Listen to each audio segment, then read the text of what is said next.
যারা আনন্দের সহিত মণ্ডপে আসছেন তাদেরকে বলবো একে অপরকে সহযোগিতা করবে। আসুন আনন্দ উপলব্ধি করুন, মায়ের দর্শন করুন, আমরা ভিড়টা আপনাদের সামনে তুলে ধরেছি সেটি দর্শন করুন। আমাদের মণ্ডপের ভেতরে যে পরিস্থিতি আছে অবমাননা কিভাবে জীবনযাপন করে আমরা তুলে ধরেছি।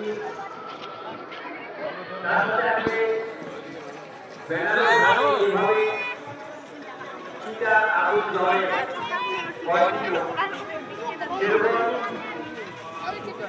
কিছু না তুলে ধরেছি। তারপরে আমাদের মায়ের সৈনিকের মূর্তি, সেটা ধন্যবাদ।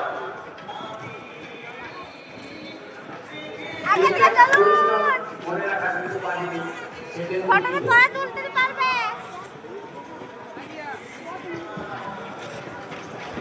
দেখুন আনন্দ জায়গা।